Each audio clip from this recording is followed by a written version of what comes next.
করার জন্য। ফার্স্ট আমি এখানে লিখলাম যে হোয়াট ইজ কি, what is egg, what is, আচ্ছা what is we transfer, suppose একটা ইয়া দিলাম WHAT, what is we transfer. We transfer কি জিনিস, জাস্ট আমার একটা জানতে ইচ্ছে হলো।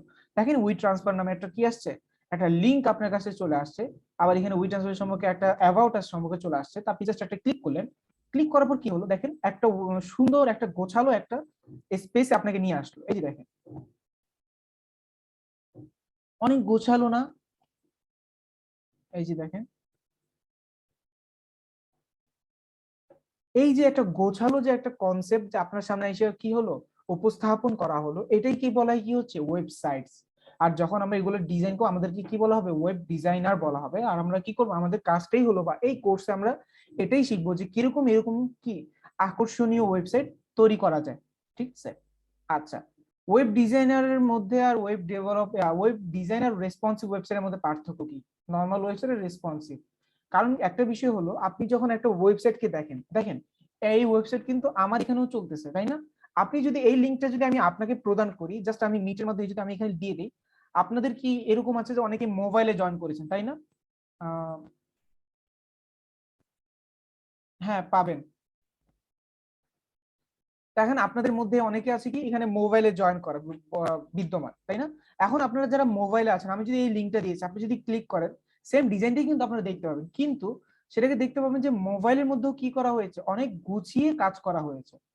এই বিষয়টা মানে এক একটা স্ক্রিনে এক এক রকম ডিজাইনটাকে নিয়ে আসাকে বলা হয় কি রেসপন্সিভ ওয়েব ডিজাইন। ঠিক আছে, এরপর আছে ওয়েব ডিজাইন এন্ড ডেভেলপমেন্টের মধ্যে পার্থক্য। ওয়েব ডিজাইন এন্ড ডেভেলপমেন্টের পার্থক্য হলো যে ওয়েব ডিজাইনটাকে যখন আপনি মেক করেন তখন সেটার মধ্যে কোনো কি থাকে না, সেটা এক প্রকার স্ট্যাটিক, মানে হলো কি অপরিবর্তনশীল থাকে।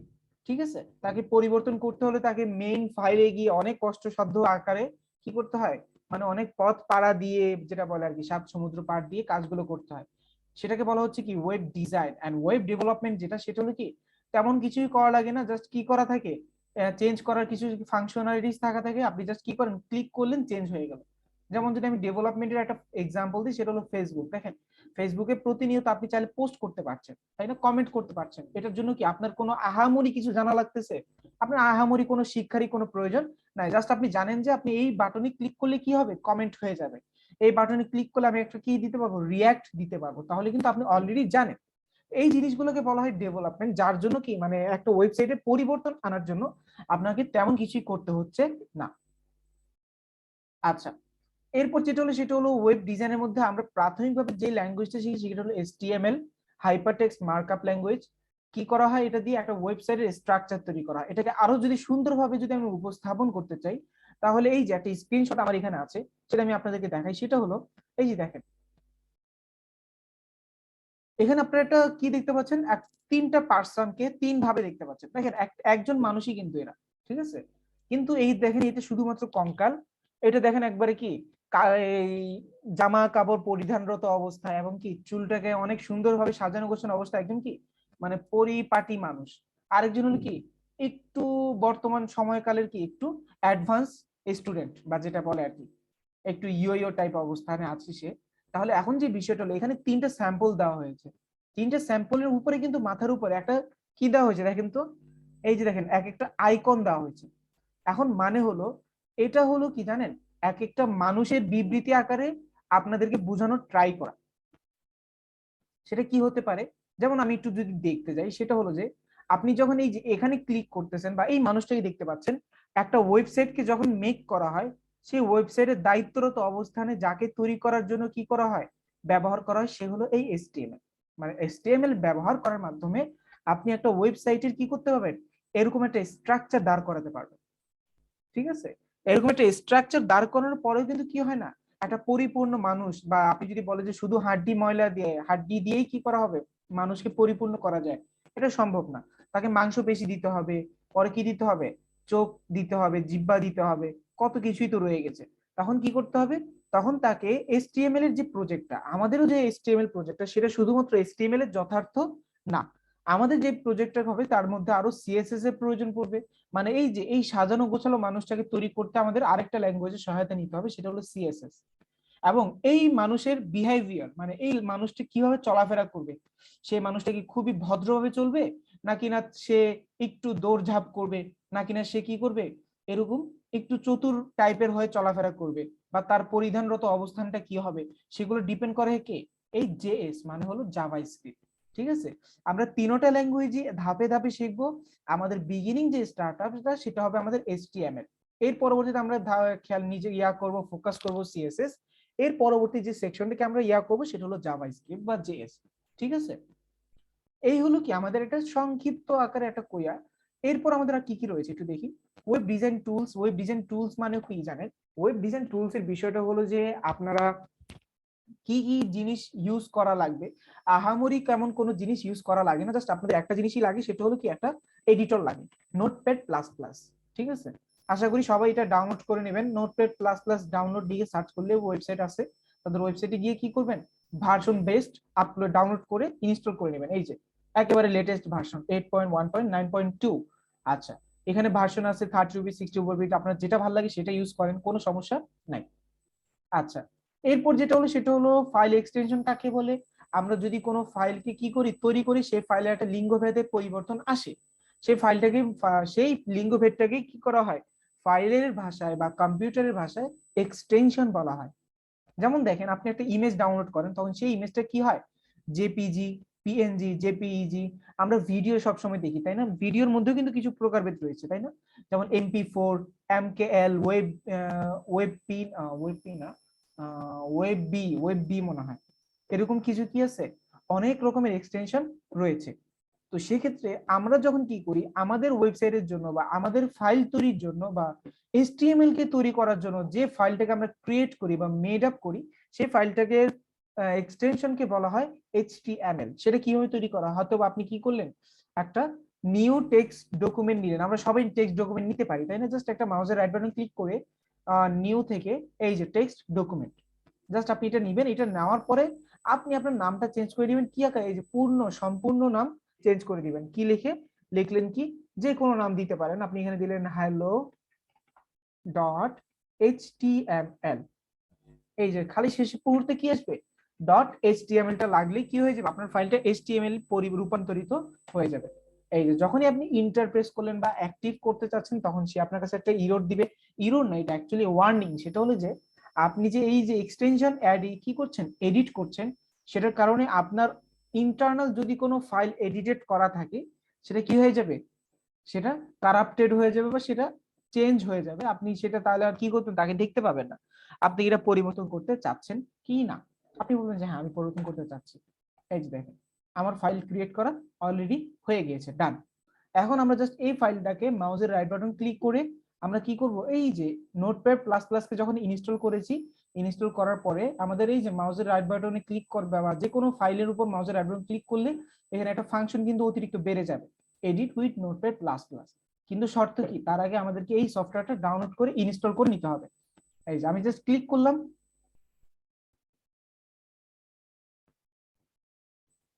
ক্লিক করার সাথে সাথে দেখেন একটা উইন্ডো বা শো করলো, যেটার মধ্যে কি আছে, ওই নোটপ্যাড প্লাস একটা আইকন রয়েছে এবং এখানে বিশেষ কিছু ফাংশনালিটিস রয়েছে যেগুলো আমাদের কোনো দরকার নেই, আমাদের কোনো কাজেই সেগুলো ব্যবহার করা হবে না।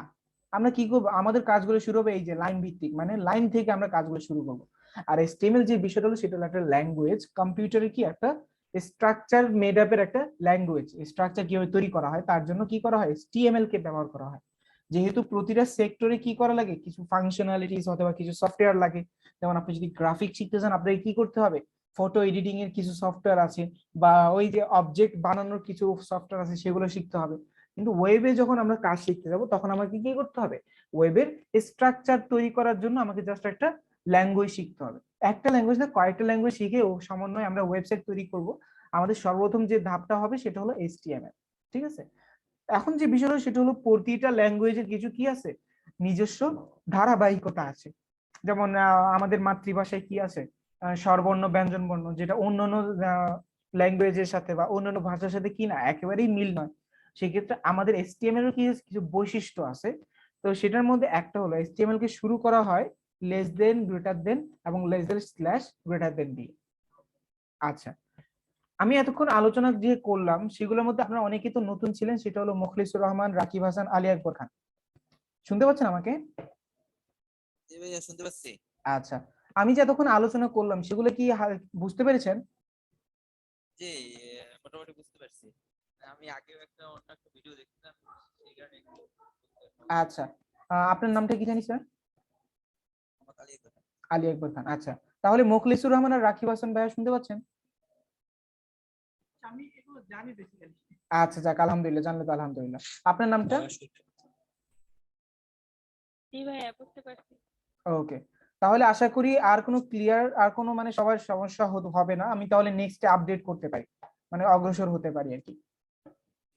আচ্ছা, আরেকটা বিষয় হলো, যখন কোনো কোয়েশ্চেন থাকবে অবশ্যই আস্ক করবেন, যেন আপনাদের সুবিধার্থে। হ্যাঁ, তো সেই ক্ষেত্রে যে কোনো মূল্যে আস্ক করবেন। সেই ক্ষেত্রে কি করা যাবে না, শাই ফিল করা যাবে না, বা বলবেন যে ভাই কি মনে করবে কোয়েশ্চেন গুলো যদি বলি, বা স্যার কি মনে করবে, এটা কখনোই মাথায় রেখে ক্লাস করতে পারবেন বা আপনি শিখতে পারবেন না। তখন আপনাকে কি করতে হবে, সেই ক্ষেত্রে এগুলোর প্রতি ফোকাস রাখতে হবে। কোনো কিছু না বুঝলে ইনস্ট্যান্ট না হোক, যদি আমি কোনো টপিক শেষ করি, স্যার কোনো টপিক শেষ করলো, সাথে সাথে কি করতে হবে, কোয়েশ্চেন গুলো আস্ক করে নিতে হবে। আচ্ছা, এখন যে বিষয়টা আমরা জানতে পারলাম সেটা হলো, আমরা তাহলে হ্যাঁ, কোনো কোশ্চেন আছে? শিখেছিলাম জি, পারি না। সেটা হচ্ছে তখন অনেক আগের কথা বলছি আমি, তখন ড্রিম ওয়েভার ইউজ করা হয়েছিল। রাইট, হ্যাঁ। আচ্ছা, আমি ড্রিম ওভার নিয়েও অনেকদিন কাজ করেছি, বা ওয়েব সেক্টরে আমি যদি একটু রিভিউ করি, 2017 সালে আমার ওয়েব নিয়ে কাজ শুরু, এবং 2017 সালে যখন আমি ওয়েব নিয়ে কাজ শুরু করি, তখন আমি ওয়েবের একেবারে বিগিনিং লেভেলটা আমার জন্য ক্যাচ করাটা অনেক কষ্টসাধ্য ছিল, বা আমি ক্যাচই করতে পারছিলাম না। দেন আমার টিচার যিনি ছিলেন তিনি বললেন, তুমি আপাতত ড্রিম ওয়েভার দিয়ে কাজ করো। তো ড্রিম ওয়েভার জিনিসটা কি, ড্রিম ওয়েভার আপনাকে কিছু স্ট্রাকচার দিয়ে দেয়, সেই স্ট্রাকচার গুলো একটু নাড়াচাড়া করার মাধ্যমে আপনি কিন্তু অনেক সুন্দর একটা ওয়েবসাইট মেড করতে পারেন। ঠিক আছে, তো এখন বিষয়টা হলো, ওইটা ছিল 2017 সময়, বর্তমানে যুগ কিন্তু আপডেট হয়েছে। ঠিক আছে, ওয়েব ড্রিম ওয়েভার অনেক আগে থেকেই আছে, এটা আমি অবশ্যই বিলিভ করি, কিন্তু আমার শেখাটা হলো 2017 থেকে, এবং সেই পর থেকে ড্রিম ওয়েভার আমি সময় লস করে যা শিখতে পেরেছি, তার থেকে অল্প সময় খরচ করে আমি র কোডের মাধ্যমে তার থেকে 3 গুণ শিখতে পেরেছি। ঠিক আছে, ড্রিম ওয়েভার আপনাকে জাস্ট একটু সহজতা নিয়ে আসে, কিন্তু আপনাকে অ্যাডভান্স বা ক্রিয়েটিভ ডিজাইনার হিসেবে মেক করতে পারে না। তো সেজন্য আমরা ড্রিম ওয়েভারকে ইগনোর করব, আমরা একেবারে র কোড থেকে শুরু করব, মানে নিজে হাতে কলমে শিখবো। আচ্ছা, ভিএস কোড, সাবলাইম, এগুলো কি, এগুলোকে বলা হয় এডিটর। ঠিক আছে, আমরা যে আচ্ছা, যেহেতু এগুলো ডিপেন্ড করবে আপনার এক্সপেরিয়েন্সের উপর, যখন এখন যদি আপনারা বিগিনিং লেভেলে মাত্র ক্লাস হয়েছে, তাই না, তো সেই ক্ষেত্রে আপনাদের এখন কি বেসিকটা জানা অনেক জরুরি। সেই ক্ষেত্রে এই যে ছোটখাটো লেস দেন, গ্রেটার দেন, এগুলো কিন্তু বোঝা জরুরি। আপনি যদি ড্রিম কি বলে, sublime text, VS code, brackets, atom, PHP, strong, যেগুলোই ব্যবহার করেন না কেন, ঠিক আছে, সেগুলো একটু অ্যাডভান্স লেভেলের, কারণ সেগুলোতে কিন্তু শর্টকাট ব্যবহার হয় বেশি, যার কারণে আমরা এই যে যেটা কি আমরা এখন লিখে লিখে শিখতে পারতাম, সেগুলো শিখতে পারবো না। তার জন্য আমরা প্রাথমিক কয়েকটা ক্লাস, আমরা বেশি না, আমরা কয়েক ক্লাস পরেই সুইচ করব। প্রাথমিক যতক্ষণ না আমাদের সিএসএস এর বেসিকটা কমপ্লিট হচ্ছে, ততক্ষণ পর্যন্ত আমরা নোটপ্যাড প্লাস প্লাস দিয়েই কি করব, আমরা আমাদের ক্লাসগুলো সম্পূর্ণ করব। ঠিক আছে,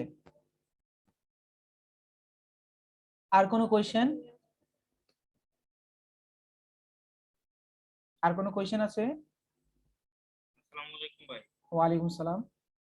ভাই আমি প্রথম ক্লাসটা মিস করছিলাম ভাই, আমাকে যদি প্রথম ক্লাসের ভিডিওটা দেওয়া হতো তাহলে একটু প্রথম ভালো হতো। ক্লাসের ভিডিও গ্রুপেই দেওয়া আছে, আপনি জাস্ট একটু রিভিউ করে নিন। আর এতক্ষণ তো আমি প্রথম ক্লাসের ইয়াই বললাম, এতক্ষণ যে আলোচনা করেছি সেগুলো প্রথম ক্লাসে ছিল। ইন্টারনেট ছিল না তাই জয়েন করতে পারি না। আচ্ছা আচ্ছা আচ্ছা, এতক্ষণ আমি এই যে আধা ঘন্টা 40 মিনিট যাবত যা আলোচনা করেছি সব প্রথম ক্লাস নিয়ে আলোচনা করেছি। Thank you.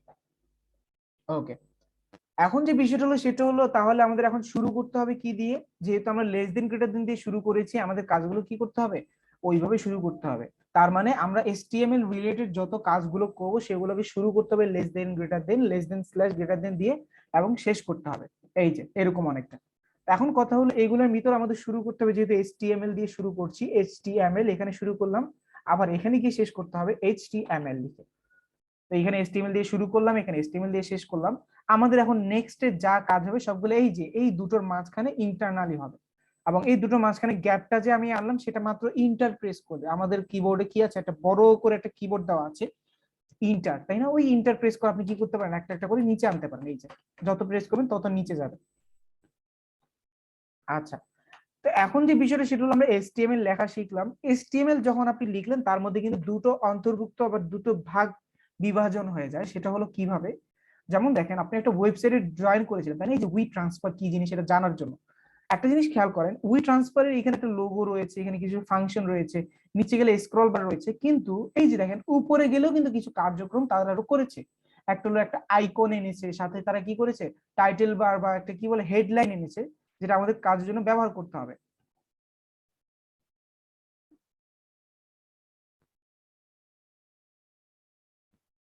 আচ্ছা, এখন বিষয়টা কি হবে, বিষয়টা হবে যে আপনাকে যখন কি করতে হবে, যখন একটা ওয়েবসাইট ডিজাইন করতে হবে তখন সেটাকে দুভাগে ডিজাইন করতে হবে। একটা হলো এই যে উপরি অংশের জন্য, আর একটা হলো কি এই যে পুরো বডির অংশের জন্য। সেটাকে তাহলে কি বলা হচ্ছে, তাহলে সেটাকে বলা হচ্ছে হেড এন্ড বডি। ঠিক আছে, একেবারে সহজ একটা জিনিস, লেস দেন গ্রেটার দেন দিয়ে শুরু করতে হবে। হেড শুরু, হেড শেষ। এবং আপনাকে আরেকটা কি লিখতে হবে বললাম, বডি। সেটা কিন্তু হেডের বাহিরে, হ্যাঁ এই যে দেখেন আলাদা স্ট্রাকচারটা, সবাই একটু কাইন্ডলি মনে করে মনোযোগ দিয়ে দেখবেন। তাহলে বিষয়টা কি দাঁড়ালো, HTML হলো আমার পুরোটা ওয়েবসাইটের একটা সমন্বয়, এবং সেটার ভিতরে আমি দুটো ভাগ করলাম, একটা হলো হেড ভাগ আর একটা হলো বডি ভাগ।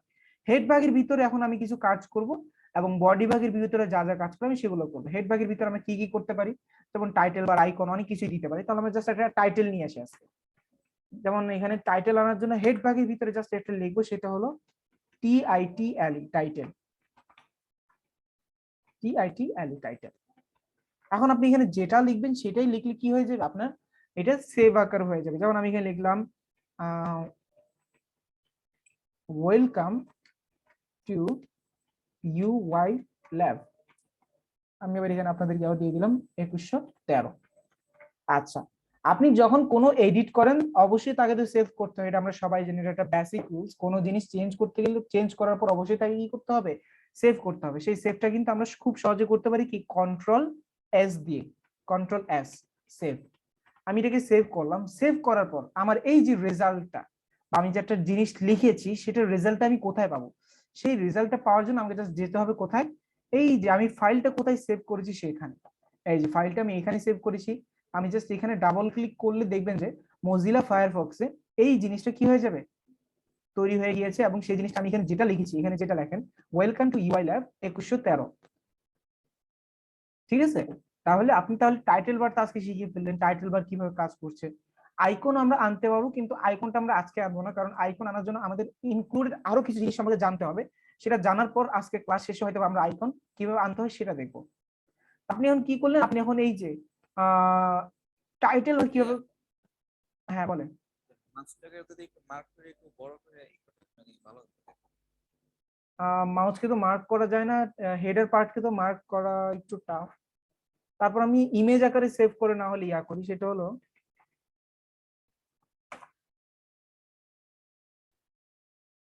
এই যে এখানে।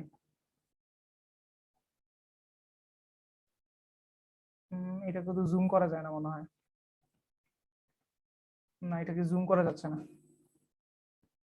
আশা করি সবাই দেখতে পাচ্ছেন, দেখাতে কোনো অসুবিধা হচ্ছে বলে মনে হয় না আমার।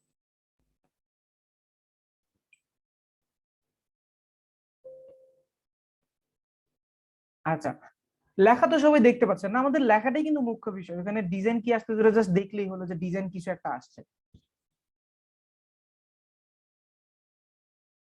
আচ্ছা, তাহলে এখন ওকে ওকে ভাই, দেখা গেলে ভালো। এখন আমরা কি দেখতে পেলাম, আমরা এখানে একটা টাইটেল বার নিলাম। টাইটেল বার নেওয়ার পর আমাদের এখন তৈরি করতে হবে বডি, কারণ আমরা এখানে তেমন আর কোনো ডিজাইন হেডার পার্টে আমরা দিয়ে থাকি না। হেডার পার্ট মূলত কোনো ডিজাইনের জন্য ব্যবহার করা হয় না, এই হেডার পার্টকে ব্যবহার করা হয় বিভিন্ন লিঙ্ক আপ ফাংশনালিটিস কে কি করার জন্য, ইনক্লুড করে, মানে আলাদা করে ডিজাইন করার জন্য বা আলাদা কার্যক্রম করে তাকে সেখানে কি করার জন্য, মেইন ফাইলের সাথে লিঙ্ক করার জন্য। তো সেগুলো আমরা ভবিষ্যতে দেখবো, হেডের অনেক কাজ রয়েছে, তার মধ্যে জাস্ট আমরা একটা টাইটেল বারেই দেখবো। এরপরে যেটা হলো সেটা হলো বাকি যা কাজ করবো সেটা হলো আমাদের বডি পেজে চলে আসবে। ঠিক আছে, বডি পেজে অনেক রকমের ওয়েবসাইটের ডিজাইন করা যায় বা অনেক মানে বাকি যা যা কাজ করা হয় এই যে দেখেন একটা ওয়েবসাইটের এখান থেকে শুরু করে যা যা কার্যক্রম করা হয়েছে সবগুলো কিন্তু বডির ভিতরে করা হয়েছে। আমরা যা কাজ করবো সব কি করতে হবে, এই বডির ভিতরেই করতে হবে। ওকে, তো এই বডির ভিতরে করার জন্য আমরা এখন কি করলাম, আমরা এখন তাহলে কিছু চলে গেলাম। আজকে তো আমরা এত শুধু ডিজাইন করবো না, তাহলে জাস্ট কাছাকাছি পর্যায়ে কিছুটা ডিজাইন করার জন্য আমরা আজকে একটা প্রথম আলোর একটা ইয়া নিয়ে আসি।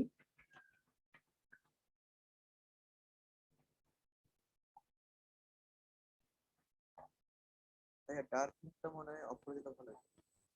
আমার স্ক্রিনে ডার্ক মোড,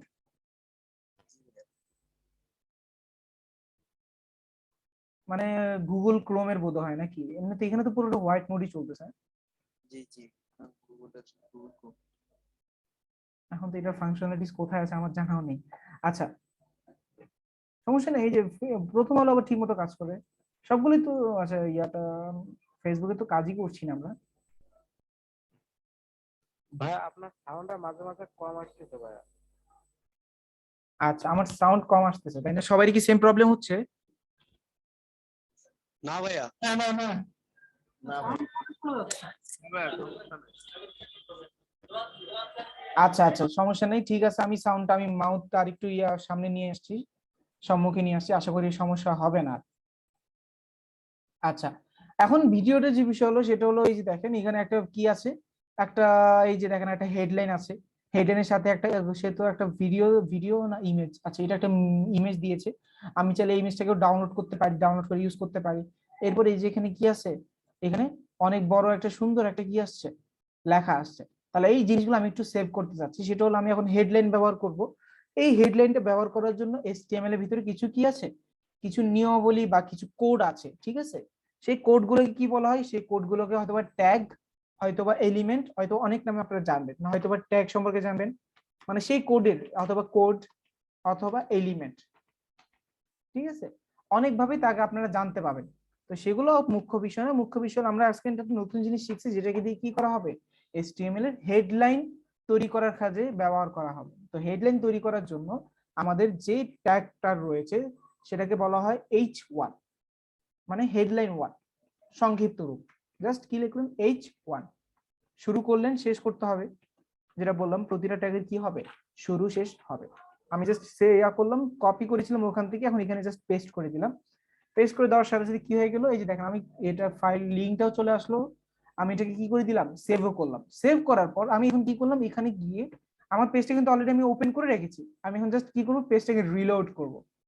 দেখেন তো রিলোড করার সাথে সাথে কি হইলো, আমার ওয়েবসাইটে কি আসলো, ওই যে আমি বড় একটা হেডলাইন নিয়েছিলাম সেটা কি এখানে প্রকাশ্য হয়ে গেল। আমি এখন কি করবো, এটাকে জাস্ট ডুপ্লিকেট করে আপনাদেরকে কিছু স্যাম্পল দেখাবো। সেটা হলো যে শুধুমাত্র H1ই যে হেডলাইন ট্যাগ হিসেবে ব্যবহার করা হয় সেটা না, এখানে H6, H5, H4, 3, 2 ব্যবহার করা হয়। পার্থক্য হলো এগুলোর সাইজের পার্থক্য। সেভ করলাম, সেভ করার পর যদি পেজটাকে রিলোড করে দেখেন, তার মানে এই যেখানে যে H1 থেকে H6 পর্যন্ত যেগুলো ব্যবহার করা হচ্ছে সেগুলোকে কি বলা হচ্ছে, হেডলাইন। হেডলাইন 1, হেডলাইন 2, হেডলাইন 3, এভাবে কত হেডলাইন 6 অবধি পর্যন্ত রয়েছে। আমরা এখন চাইলে এখন সেগুলো কি করতে পারি, সেগুলোকে ব্যবহার করতে পারি আমার যে কোনো জায়গায় যে কোনো কাজের খাতে।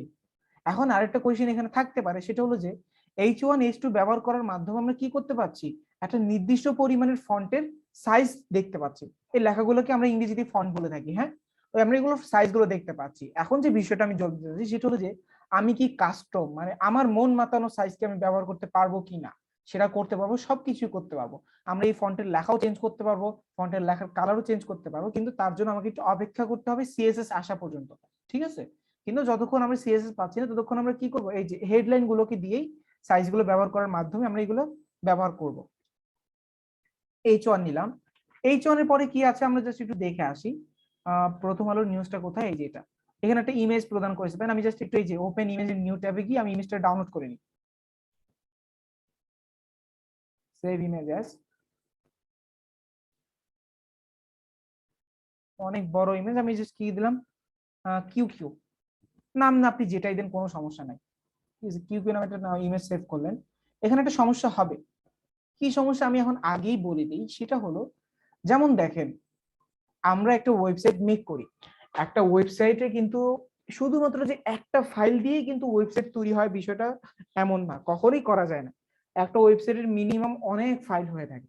এখন কথা হলো একটা ওয়েবসাইটে যেহেতু এতগুলো ফাইল, তাহলে এখন হবে কি, এই ফাইলটাকে আরেক ফাইলের সাথে কানেক্টেড করতে ঝামেলা হবে। যদি আমি ফাইলটা কি করি, এলোপাতাড়ি করে রাখি, আমার এখন সবচেয়ে সহজ পদ্ধতি হলো কি, সবচেয়ে ভালো হবে যখন আমি এই কাজগুলাকে বা একটা ওয়েবসাইট যখন তৈরি করব, যখন সেটাকে কি করব, একটা ফোল্ডার আকারে করব, তাহলে কি হবে, সেই ফোল্ডারের ভিতরে আমার সবগুলো প্রজেক্ট থাকবে, সবগুলো ফাইল থাকবে, আমি খুব সহজে একটার সাথে আরেকটার লিঙ্ক করতে পারবো। তো সেই ক্ষেত্রে আমাকে এখন কি করতে হবে, সেই কাজটা করার জন্য আমাকে আগে এই ফাইলগুলো ডিলিট করে দিতে হবে, কারণ এই ফাইলগুলো অলরেডি ওপেন করে রয়েছে, সেগুলো মুভ করতে ঝামেলা হবে। আমি এগুলো কেটে দিই। ওকে, তাহলে আমি কি করলাম, এই যে এই দুটো প্রজেক্ট কি, এই দুটো ফাইল আমার প্রজেক্টের অন্তর্ভুক্ত আর কি।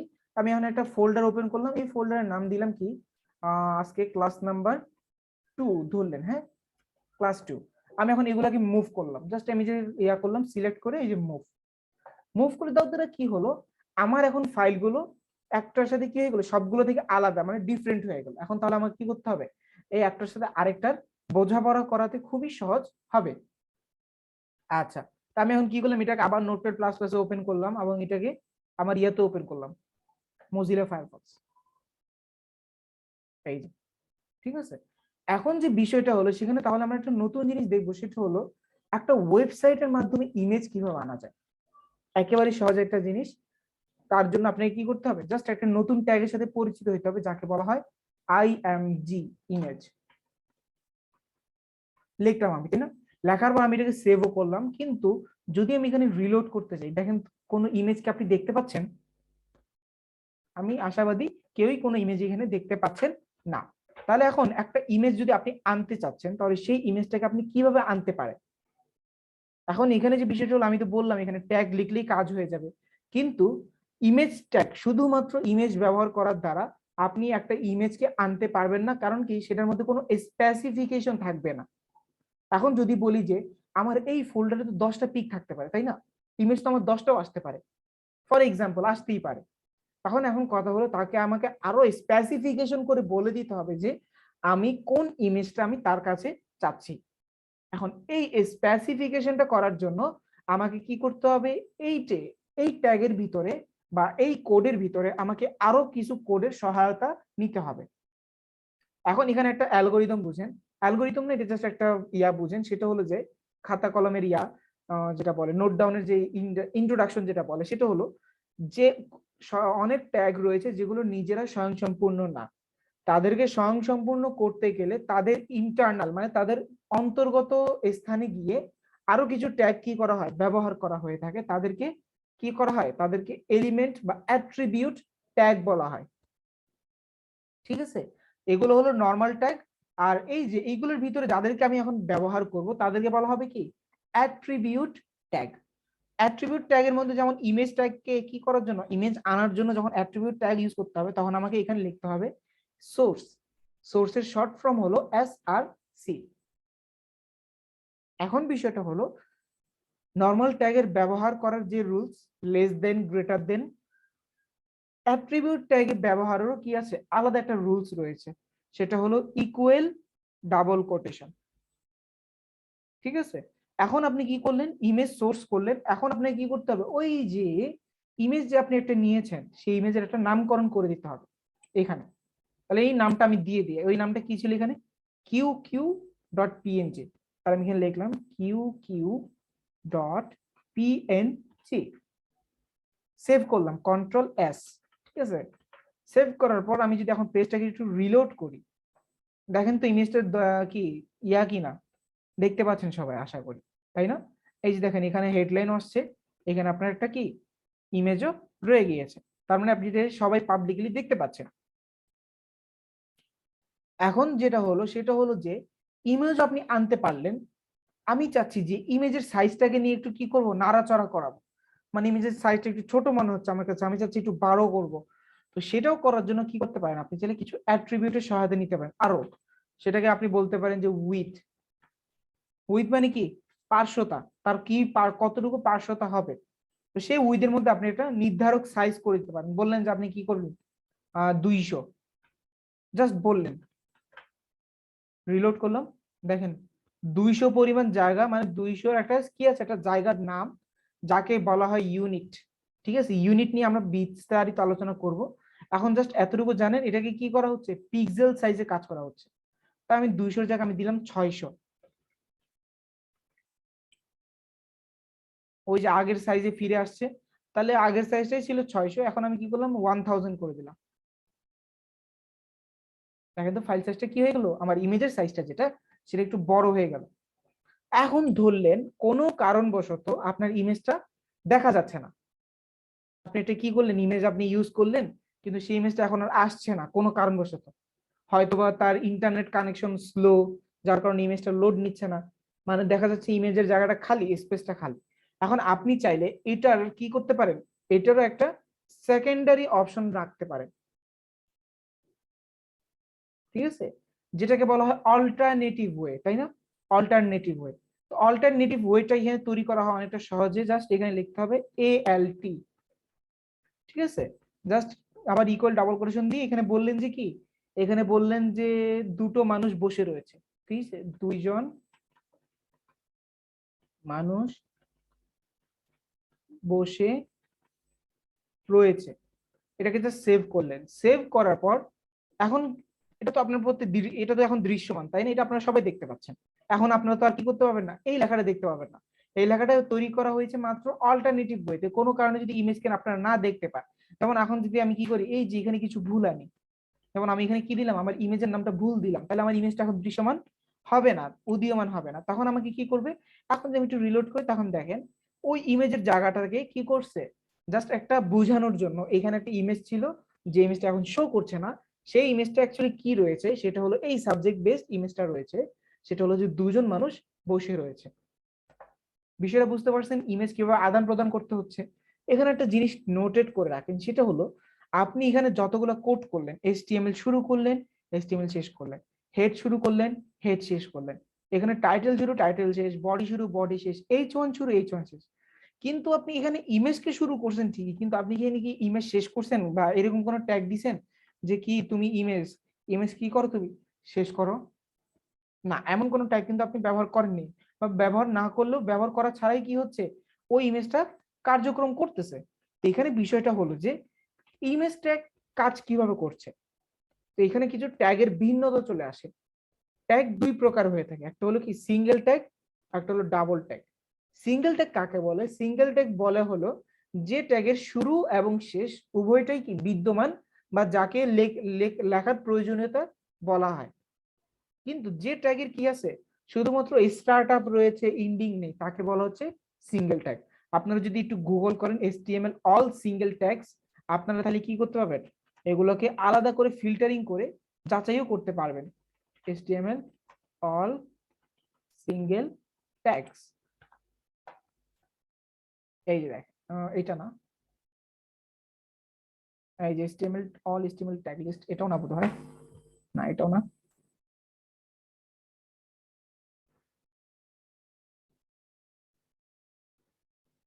এই যে সিঙ্গেলটন ট্যাগস, এই যে মানে কোন ট্যাগের কি আছে, শুরু আছে শেষ নেই, সেই ট্যাগ গুলো যেখানে বলে দিচ্ছে। এরিয়া, বেস, বিআর, গত ক্লাস আমরা বিআর দেখেছিলাম, এরপরে এইচআর, ইমেজ, এই যে দেখছেন আপনাদের ইমেজ কিন্তু আমি কিন্তু চলে আসছে। তার মানে এই ট্যাগটা কি, এই ট্যাগটাকে বলা হচ্ছে সিঙ্গেল ট্যাগস বা সিঙ্গেল টোন ট্যাগস, যেটা বলছে ওরা, এই যে সিঙ্গেল টোন ট্যাগস। ওকে, তাহলে আমরা এখন একটা ইমেজ নিয়ে আসতে পারতেছি। ইমেজের আরো কিছু বিশেষত্ব রয়েছে বা বিষয়ে আলোচনা করা উচিত আমাদের। ধরেন আপনার কি আছে, আপনার একটা ওয়েবসাইট রয়েছে, আপনার ওয়েবসাইটে 20টার উপরে ইমেজের প্রয়োজনীয়তা রয়েছে, আবশ্যকতা রয়েছে।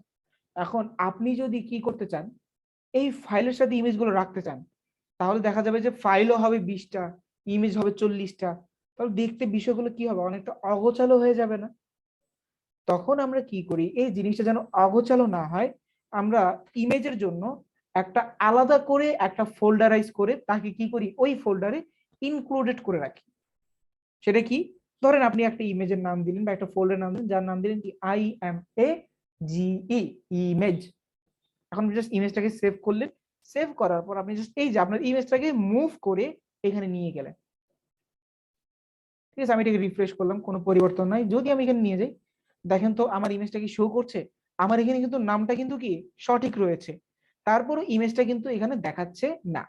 তার কারণ হলো আপনি যখন একটা ইমেজ কি করলেন, তার সাথে লিঙ্ক আপ করলেন HTML এর সাথে, HTML ফাইলের সাথে, তখন HTML ফাইলের আশেপাশেই কি করবে, সে সার্চ করে দেখবে যে আপনি যে নামের ইমেজটা তৈরি করেছিলেন সেই ইমেজটা কি এখানে আছে কিনা,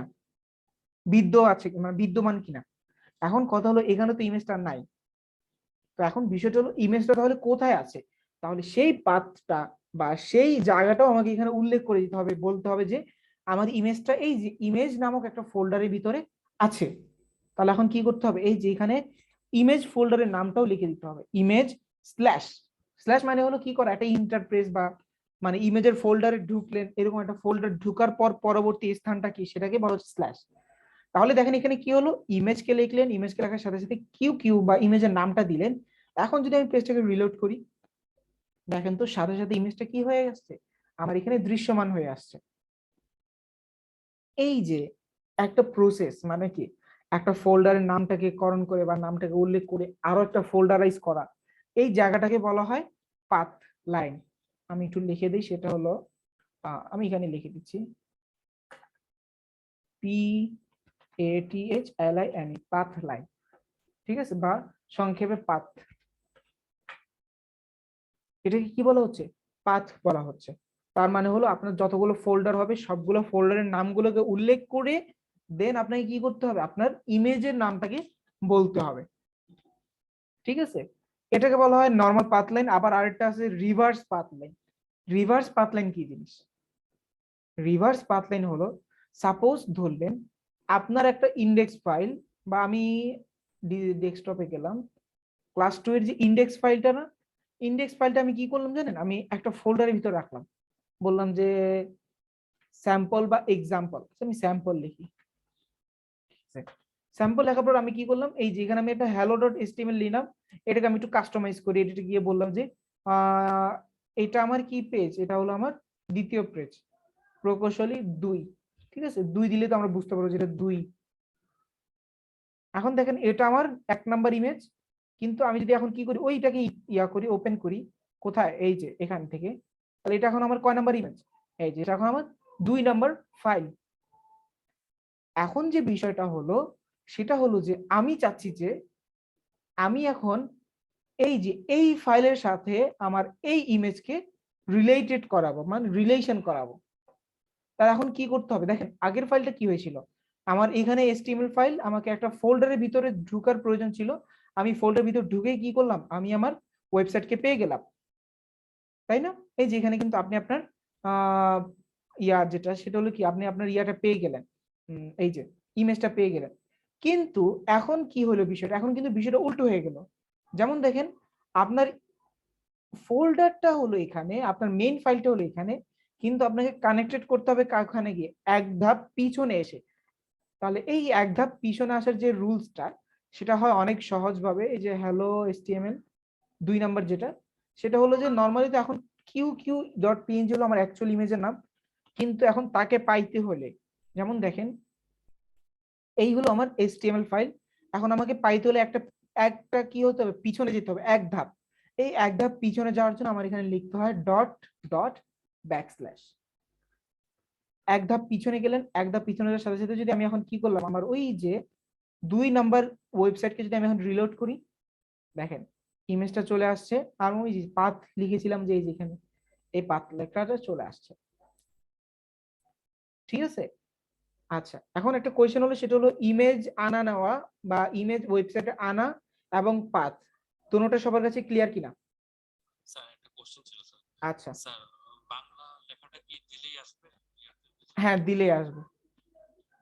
ইটিএস বা এটা কি কোনো সমস্যা ছিল না স্যার? আশা করি নোটপ্যাড প্লাস প্লাসে হয় না, এই প্রবলেম হয় না। আচ্ছা স্যার। আচ্ছা পাথটা একটু যদি আবার একটু বলতেন। আচ্ছা, পাথ লাইন হলো আপনি যদি একটা ফোল্ডারের ভিতর আরো একটা ফোল্ডার রাখেন এবং ওই ফোল্ডারকে কি করতে চান, কানেকশন করতে চান, তাহলে এই যে এখানে যে কি করতে হবে, আপনাকে যে একটা লিঙ্ক আপ করতে হয়, যে ইমেজ করো, ইমেজের ভিতরে আরো ইমেজ আছে সেটাকে সিলেক্ট করো, এটাকে বলা হচ্ছে পাথ লাইন। পাথ লাইন আবার হয়ে যাচ্ছে দুই প্রকার, একটা হলো কি নরমাল পাথ লাইন, আর একটা হলো রিভার্স পাথ লাইন। তাহলে রিভার্স পাথলাইনের মধ্যে কি হলো, আপনাকে ফাইল রিভার্স করে আসতে হচ্ছে। তো সেটার জন্য আপনাকে ইউজ করতে হচ্ছে এই যে এটা ডট ডট ব্যাকস্ল্যাশ। এবং নর্মাল পাথলাইন হলে তখন কি করতে হবে, ফোল্ডারের নাম উল্লেখ করে সামনে অগ্রসর হইতে হবে। আর যখন এই পিছনে আসতে হবে, পিছনে আসার জন্য আপনাকে এই যে ডট ডট ব্যাকস্ল্যাশের ব্যবহার করতে হবে। আচ্ছা, এই যে অল্টার দিয়ে দুইজন মানুষ বসে রয়েছে, এটা কি ক্যাপশন বসানোর জন্য? না, এটা ক্যাপশন না, ক্যাপশনের কাজ আলাদা। এটা হলো যে কোনো কারণে যদি আপনার ইমেজটা দৃশ্যমান না হয়, ঠিক আছে, তো সেই কারণে এটার একটা অল্টারনেটিভ একটা সেকশন, সেটা হলো যে আমরা ইমেজ তো বসাইতে পারি না, কিন্তু ইমেজের দ্বারা কি বুঝাইতে চাচ্ছি এটার একটা শর্ট ডেসক্রিপশন।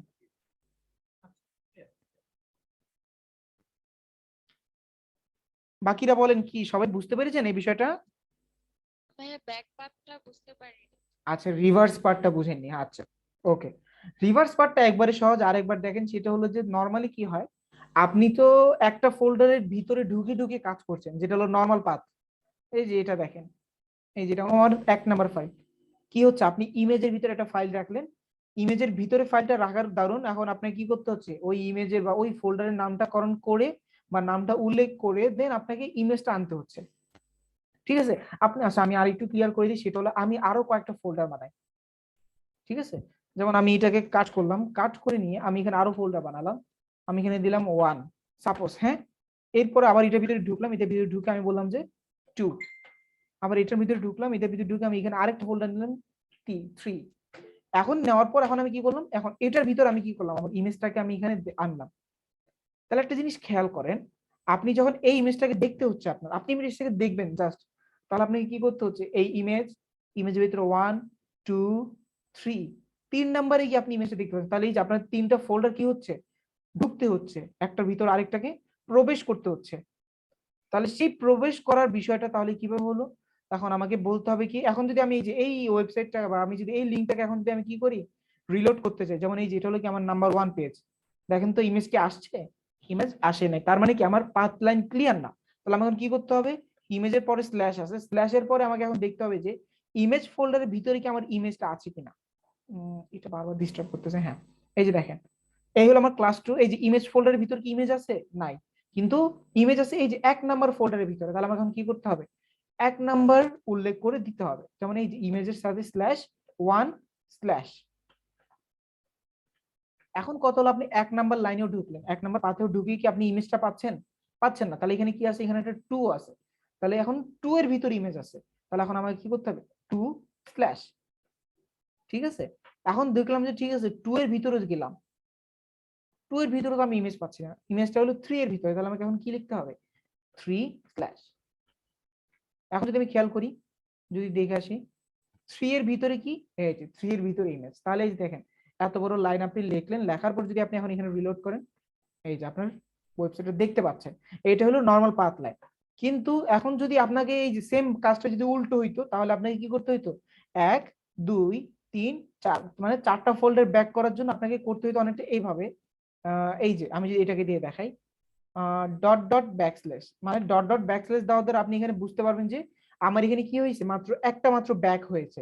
তার মানে যদি আমি এখানে বুঝাইতে চাই, ইমেজের একটা ব্যাক দিলে যেমন কি আসে, এই ফোল্ডারে আসে, ডট ডট ব্যাকস্ল্যাশ লেখার দ্বারা একটা ফোল্ডার আপনি কি করলেন, পিছনে আসলেন, পিছনে। এখন আরো একটা ফোল্ডার পিছনে আনার জন্য এখন আপনাকে কি করতে হবে, এই যে আরেকটা ডট ডট ব্যাকস্ল্যাশ আপনাকে দিতে হবে। আপনি এটাও দিলেন, এটা দেওয়ার পর আপনি কি করলেন, আরো একটা ফাইল ফোল্ডার পিছনে আসলেন, এই যে আবার ডট ডট ব্যাকস্ল্যাশ আরেকটা ফোল্ডার পিছনে আসার জন্য, তাহলে এই যে ডট ডট ব্যাকস্ল্যাশ দিলেন। দেওয়ার পর আমার লাস্ট যে কি হলো, এখন যদি আমি দেখি যে এখন কি আমার ইমেজ আছে কিনা, এই যে দেখেন এখন আমার ধরেন হ্যালো এচটিএমএলটা আমার ইমেজ, তাহলে আমাকে আরেকটা ডট ডট ব্যাকস্ল্যাশ দিয়ে আমাকে কি করতে হবে, একেবারে বের হয়ে এখন আপনি চাইলে আপনার ইমেজটা এখানে শো করতে পারবে। এই হলো কি আমাদের রিভার্স পাথ লাইন। ভাইয়া রিভার্স পাথলাইনটা কখন ইউজ হয়, যখন এইচটিএমএল ফোল্ডারটা কোনো ফাইলের বা কোনো অন্য কোনো ফোল্ডারের ভিতরে থাকে আর ইমেজটা বাইরে থাকে, তখন ব্যাকস্ল্যাশ দিয়ে। রাইট রাইট, হ্যাঁ হ্যাঁ, গুড, বুঝতে পেরেছেন, আলহামদুলিল্লাহ। আচ্ছা, আর কোনো কোয়েশ্চেন? ফোল্ডারের যে পাথলাইনটা আছে ওইটা কপি করে বসাইলে হবে না?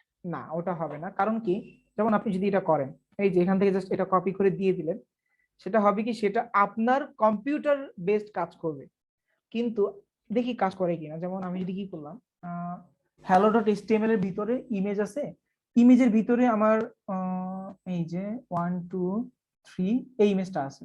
তাহলে আমি কি করলাম, এই যে এই ফোল্ডারের পাথলাইনটা আমি কপি করলাম, কপি করে আপনি এখন কি করলেন, ওই যে আমার 1 নাম্বার পেজকে গিয়ে আপনি এখানে উল্লেখ করে দিলেন, এই যে, ঠিক আছে। ঘরে দেওয়ার পর এখন যদি আপনি সেভ করেন, দেখি তো আসে কিনা।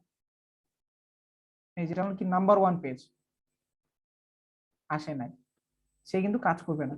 আচ্ছা, তারপরে যদি বলেন যে ভাই এখানে স্ল্যাশের প্রবলেমটার কারণে কি না, আমি স্ল্যাশটাও পরিবর্তন করলাম, আসে নাই, ঠিক আছে। এভাবে কাজ করা যাবে না, কারণ কি এটা আপনার জন্য কি না। আচ্ছা, আমি এটা আলোচনা করবো, আমি দেখেছি আপনার মেসেজ, আমি দেখেছি এইভাবে কাজ করলেও কাজ করবে না। ধরলেন কাজ করলো, কোনো কারণে আপনি ইমেজকে নিয়ে আসলেন, কিন্তু এটা কি না, প্রপার ওয়ে না ব্যবহার করার। আর কোনো কোয়েশ্চেন? আচ্ছা, আমরা আরেকটা আলোচনা কমপ্লিট করে দেন আমরা একটা ছোট একটা ব্রেক নিব, শর্ট ব্রেক। সেটা হলো যে আমরা নরমালি এই যে HTML এর পূর্বে আমরা একটা জিনিস ব্যবহার করি, সেটা হলো ডক টাইপ। যেমন লেস দেন, আশ্চর্যবোধক চিহ্ন বড় অক্ষরে ক্যাপিটাল লেটারে লিখে হয় ডক টাইপ, এবং স্পেস দিয়ে স্মল লেটারে লেখা হয় HTML, ঠিক আছে। তো এটাকে বলা হয় ডক টাইপ HTML এর ফুল ফর্ম বলা হচ্ছে ডকুমেন্ট টাইপ HTML, মানে হলো হাইপারটেক্সট মার্কআপ ল্যাঙ্গুয়েজ, মানে ডকুমেন্ট টাইপ। এটা বলার কারণটা হলো আপনি যে HTML5 ব্যবহার করছেন, HTML এ কিন্তু অনেকগুলো আপডেট রয়েছে, HTML 1 2 3 4। আপনি যখন HTML5 কে ব্যবহার করছেন, তখন আপনি কি করছেন, এটার একটা স্পেসিফিকেশন বা ডিক্লারেশন আকারে আপনি এই ডক টাইপ HTML টা লিখে দিচ্ছেন, ঠিক আছে। এটা লিখে দিলে কি হবে, আপনার কাজটা যে আপনি স্ট্যান্ডার্ড ওয়ে বা আপনি ব্রাউজারে আপনি এটাকে পারফেক্ট ব্যালেন্সিং কাজ দেখাইতে পারেন, বা এটাকে বলা হয় W3 ভ্যালিডেশন, ঠিক আছে। W3 ভ্যালিডেশন নামে একটা ফাইল রয়েছে বা একটা ওয়েব সেক্টর রয়েছে। তো সেটার মানে হলো যে আপনার ওয়েবসাইটের কোডিংটা কি আছে, স্ট্যান্ডার্ড আছে কিনা, আপনার কোডে কোনো ভুল ভ্রান্তি রয়েছে কিনা, সেটা কি করে, সে ডিক্লেয়ার করে বা সেটা রিসার্চ করে সে আপনাকে দেখায়, প্রদান করে। তো ওই W3 ভ্যালিডেশন আমাদের মার্কেট প্লেসের জন্য অনেক গুরুত্বপূর্ণ একটা সেক্টর। তো সেটার পারফেকশনের জন্য আমরা কি করা হয়, আমাদের এই ডিক্লারেশনটা না চাইতেও উল্লেখ করে দেওয়া লাগে, ঠিক আছে। আপনি যদি চাইতেন, আপনি না চাইলে তো কোনো সমস্যা ছিল না, এতক্ষণ তো উল্লেখ করি না, তারপরে কি কাজ করছে না, কাজ করছে। কিন্তু এটা যখন উল্লেখ করে দিবেন, তখন এটা কি হয়ে গেল, আপনি এই বিষয়টা সম্পর্কে জ্ঞাত রয়েছেন, সেই জিনিসটা তারা বুঝে গেল এবং সেগুলো কি করে দিল, তারা অটোমেটিক্যালি আপনার এটা আপডেট করে দিল। এটাকে জন্য কি করা হয়, ডক টাইপ HTML-টাকে সর্বপ্রথমকে ব্যবহার করা হয়। সবাই ক্লিয়ার বিষয়টা? জি ভাই। জি ক্লিয়ার। আচ্ছা, নষ্ট করছি না, আমরা আজকে ক্লাস করে নিচ্ছি। তো এখানে আমরা যে যে বিষয়গুলো আলোচনা করেছি, সিঙ্গেল ট্যাগ, ডাবল ট্যাগ, যেটা জানি, যেটা আমরা একটু আগে আলোচনা করলাম, সেটা হলো কি, ইমেজ আর H1 এর মধ্যে পার্থক্যটা আমরা দেখতে পেলাম, ইমেজ কিভাবে কাজ করছে, H1 কিভাবে কাজ করছে। আচ্ছা, এটাকে বলা হচ্ছে single tag, double tag. HTML comments কাকে বলে? ধরেন আপনি একটা কোড লিখলেন, কিন্তু আপনি চাচ্ছেন যে সেই কোডটা এখানে অবস্থান করুক কিন্তু রেজাল্ট শো না করুক। মানে হলো দেখেন, এখন পাথলাইন এটা কিন্তু একটা ট্যাগ। ট্যাগ বলতে গেলে আমি এটার একটা কি দিয়েছি, একটা শর্ট ডেসক্রিপশন দিয়েছি। আমি যদি এখন কেটে দিই, তখন কিন্তু আপনাদের বলবো যে এটা একটা নোটের মতো কি হয়ে যাবে, আপনি একটা নোট করলেন পরে ছিঁড়ে ফেলে দিলেন, অনেকটা এরকম হয়ে যাবে। আমি চাচ্ছি যে এটা থাকুক, কিন্তু আমার ওয়েবসাইটে বা আমার ডিজাইন এটা কোনো কি না আসুক, প্রভাব না আসুক। এটা করার জন্য আপনাকে কি করতে হবে, এটা করার জন্য আপনাকে একটা কনসেপ্ট জানতে হবে, যেটা কমেন্টিং করা। কমেন্ট কিভাবে করতে হয়, এই যে দেখেন আপনার এখানে কি আসছে, এই যে এখানে কিন্তু একটা এফেক্ট করছে পাতের উপরে। আমি চাচ্ছি যে এই লেখাটা রাখতে চাচ্ছি বাট ডিলিট করতে চাচ্ছি না, কারণ ডিলিট করলে এটা আমার মাথা থেকে ছুটে যাবে, আমি এটা পরবর্তীতে মনে রাখতে পারবো না। তাহলে এটাকে কমেন্ট করার সিস্টেমটা হলো যে লেস দেন, আশ্চর্যবোধক চিহ্ন, দুটো মাইনাস সাইন, এটাকে বলা হচ্ছে কি কমেন্ট করার স্টার্ট আপ, এবং এটাকে এন্ডিংও করতে হয় দুটো মাইনাস সাইন বা দুটো হাইপেন গ্রেটার দেন। এটাকে বলা হচ্ছে কমেন্ট করা। কমেন্ট করার মানে হলো আপনি একটা কোড আপনার কাজের মধ্যে বা আপনার ফাইলে রাখতে চাচ্ছেন, কিন্তু সেটাকে দেখাতে চাচ্ছেন না কোথায়, আপনার অ্যাকচুয়াল রেজাল্টে। তো সেটার জন্য আপনাকে কি করতে হবে, এই যে আপনি যদি এই কোডটা ব্যবহার করেন, এই কোডটা ব্যবহার করার দ্বারা আপনার কোডও থাকবে, কিন্তু ওই কোডের কোনো এফেক্ট আপনার এখানে প্রভাব পড়বে না। এই এফেক্টটাকে বলা হয় কমেন্ট করা, HTML কমেন্ট। বিষয়টা সবাই বুঝতে পেরেছেন? আচ্ছা, এখন যে বিষয়টা হলো সেটা হলো HTML লিস্ট। লিস্ট মানে কি? তালিকা করা, রাইট? বাংলা ভাষায় আমরা যেটা শব্দ ভাষায় জানি সেটা হলো কি করা, কোনো কিছুকে তালিকাভুক্ত করা। তো আমরা HTML দিয়েও সেটাই কি করতে পারি, আমাদের কোডিং এর মাধ্যমে আমরা কিছু তালিকাভুক্ত করতে পারি, যেটাকে বলা হচ্ছে লিস্ট। এখন কথা হলো HTML কে তালিকাভুক্ত করা যায় দুটো প্রকার। আমরা দেখেন, সাপোজ আমি বললাম যে আমার কিছু বাজার সদাই করা লাগবে, তোমরা কি করো, একটা লিস্ট তৈরি করো, সেই লিস্ট অনুপাতে তুমি বাজারগুলো কিনে নিয়ে আসো। আমি কি করলাম, সর্বপ্রথম বললাম যে তুমি আমার জন্য কি আনো, একটা কাঁচা বাজার নিয়ে আসো, তুমি আমার জন্য কি আনো, পেঁয়াজ নিও, মরিচ নিও, আদা নিও, রসুন নিও, ঠিক আছে, সাথে কিছু ডিমও নিয়ে এসো, হ্যাঁ? আচ্ছা, এখন যে বিষয়টা হলো সেটা হলো কি, আমরা তাহলে এখানে 4টা অপশন পেলাম, আমার কি লাগবে, 4টা বাজার সদাই লাগবে, তাই না? তো সেটার জন্য আমার এখানে আগে বাজার সদাইয়ের যে লিস্টটা, HTML এর মধ্যে লিস্ট তৈরি করার জন্য আমার এখানে যেটা লিখতে হবে সেটা হলো UL, ঠিক আছে? শুরু করতে হবে এবং এটাকে কি করতে হবে, শেষও করতে হবে। UL এটা কিন্তু ডাবল ট্যাগ, শুরু শেষ দুটোই লিখতে হবে। তার মানে হলো আপনি যেটা লিস্ট তৈরি করবেন সেটার একটা কি করলেন, সেটার একটা জাস্ট একটা শর্ট ডেসক্রিপশন তৈরি করলেন, ঠিক আছে? তো সেটা তৈরি করার পর এখন আপনি যদি এখানে লেখেন যে আমার কি লাগবে, পেঁয়াজ লাগবে, সাথে লিখলেন রসুন লাগবে, এইভাবে যদি লিখলেন তাহলে কি সেটা কি লিস্ট আকারে তৈরি হবে কিনা, জাস্ট আমি একটু চেক করে আসি। আমি একটু দেখে আসি তো। দেখেন তো এটা কি কোনো লিস্ট আকারে আসছে? এটা তো সাথে সাথে আসছে মনে হচ্ছে যে একটা আরেকটার ওয়ার্ড, মানে দুটো ওয়ার্ড একটা বাক্য তৈরি হয়েছে, এরকম একটা সেন্টেন্স হিসেবে আসছে। আমি চাচ্ছি এইভাবে আসবে, মানে সেটা পয়েন্ট আকারে আসবে। সেই পয়েন্ট আকারে আসার জন্য আপনাকে এখন এখানে এটার ভিতরে, মানে UL এর ভিতরে আপনাকে আরো একটা ট্যাগ নিয়ে কাজ করতে হবে, যেটাকে বলা হয় LI, যার শর্ট নাম হলো লিস্ট আইটেম। এখন আপনি কি করেন, এখানে লেখেন পেঁয়াজ, আর এইটাকে আবার আরেকটা LI কে মাধ্যমে নিয়ে সেটাকে লিখে দেন আমি এখানে কি লাগবে, রসুন লাগবে, ঠিক আছে? আপনি দুটো জিনিস বানালেন, বানানোর পর আপনি এখন এটাকে যদি একটু রিলোড করেন, দেখেন তো কি হইলো। দেখেন আপনার লেখাটা একেবারে সাজানো গোছানো অবস্থা, আমি একটু জুম করে দিচ্ছি, এই যে দেখেন সাজানো গোছানো অবস্থায় আপনার এটা একটা আরেকটা নিচে নিচে চলে আসলো, আর একটা পয়েন্ট আকারে, মানে বুলেট সাইন। আমরা কি করি, আমরা কোনো কিছু নোট করতে গেলে স্টার মার্ক দেই, হয়তোবা কিছু কি করি, একটু বুলেট সাইন ইউজ করি। তো আমাদের HTML এর লিস্ট আইটেম ব্যবহার করার দ্বারা আমরা কি করতে পারছি, এখানে বুলেট সাইন ব্যবহার করতে পারছি। এখন যদি বলেন যে ভাই বুলেট সাইনের বাহিরে আর কিছু পরে ব্যবহার করা যাবে কিনা, করা যাবে। জাস্ট আপনি এখানে কি লিখবেন, UL এর মধ্যে একটা অ্যাট্রিবিউট ট্যাগ নেবেন, যার আগে দিলেন টাইপ। টাইপ নেওয়ার পর এখানে জাস্ট আপনি এখানে লিখলেন, লিখে কি বললেন, আপনি এখানে বললেন টাইপে গিয়ে বললেন যে আমার এখানে কি হবে, এখানে একটু স্কয়ার আসবে, স্কয়ার একটা ডিজাইন আসবে। সেভ করলেন, সেভ করার পর এটা একটু রিলোড দিয়ে দেখেন, দেখেন এটা আগে গোল চত্বর ছিল, এখন সেটা কি হয়ে গেছে, ইয়া হয়ে গেছে, স্কয়ার হয়ে গেছে। এরপরে আরো আছে, সেটা হলো কি, সেটা হলো সার্কেল। সার্কেল কি করে, সার্কেল করে যে ওইটা তো পুরোটা কি ছিল, বুলেট সাইন ছিল, কিন্তু এটা সার্কেলে যখন কি হয়ে গেছে, জাস্ট বুলেট সাইনটা রয়েছে ঠিকই, কিন্তু গোল চত্বর হয়ে মাঝখানে খালি রয়ে গেছে। তার মানে 3-4টা ডিজাইন আপনারা করতে পারেন। আরেকটা আছে নান, মানে কিছুই থাকবে না, আপনি কিছুই রাখতে চাচ্ছেন না। এখন যদি রিলোড করি দেখেন কিছুই নেই। এটাকে বলা হচ্ছে কি, লিস্ট কিভাবে মেক করতে হয়, এবং এটাকে বলা হচ্ছে আনঅর্ডারেড লিস্ট। আনঅর্ডার্ড লিস্ট মানে কি, মানে যে লিস্টের কোনো কি নেই, নাম্বারিং নেই, মানে সেই লিস্ট কত দিকে শেষ হবে তার কোনো কি নেই, জানাশোনা নেই। সেম আরো একটা জিনিস রয়েছে, সেটা হলো কি অর্ডার লিস্ট।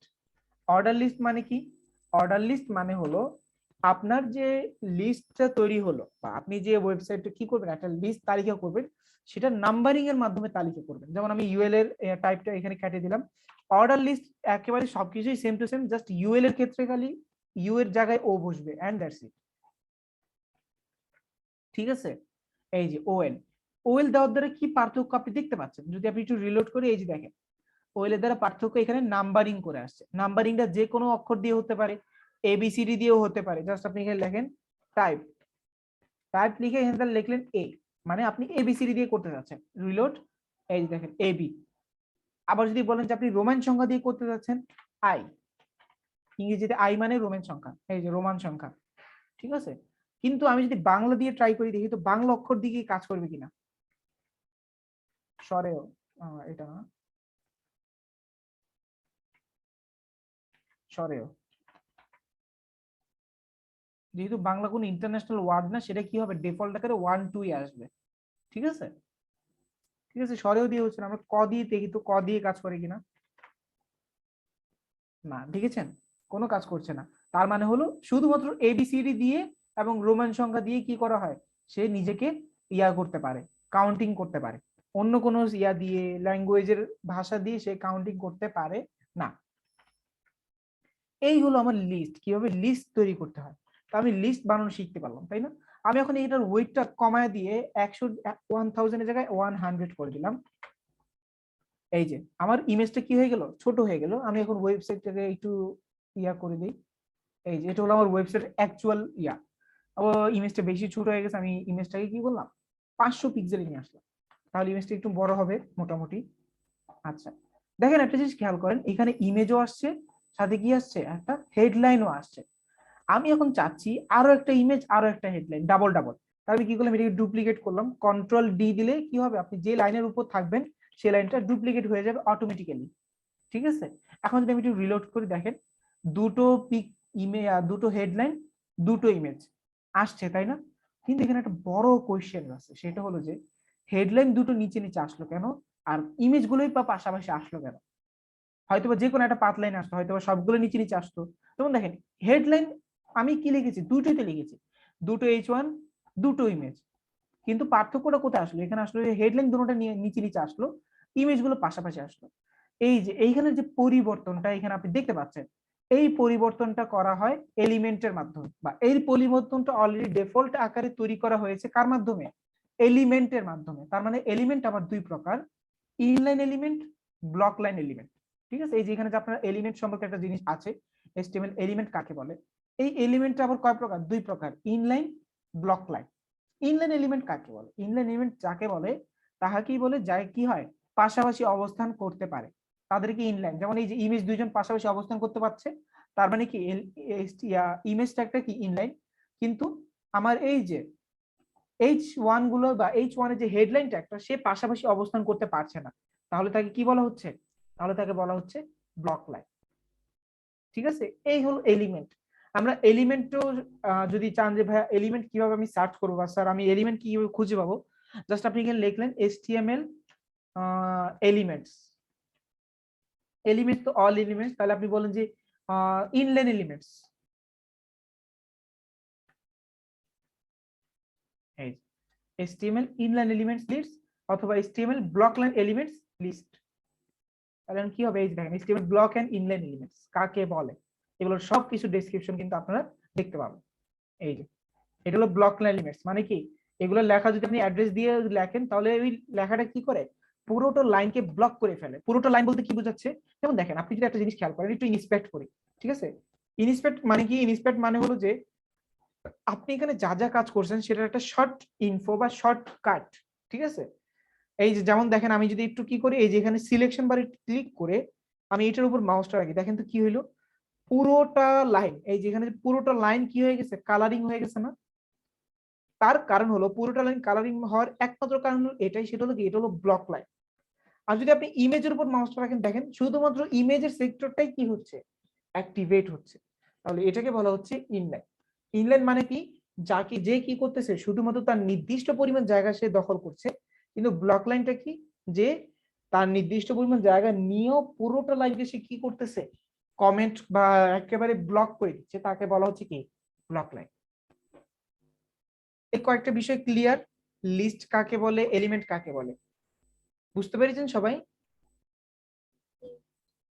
আচ্ছা, তো আজকে আমরা এতটুকুই রাখি, আর বেশি কিছু রাখবো না। হোমওয়ার্ক থাকবে হলো আজকে আমরা, একটা কোশ্চেন হ্যাঁ কোশ্চেন বলেন। কোশ্চেনটা হচ্ছে যে আমরা যে লিস্ট যেটা শিখলাম সেটা তো আমরা হরিজন্টালটা শিখলাম, সরি মানে ভার্টিক্যালটা শিখলাম, Right. হরিজন্টালি কিভাবে আনা যাবে? হরিজন্টালি করার জন্য আপনাকে সিএসএস দিয়ে কাজ করতে হবে।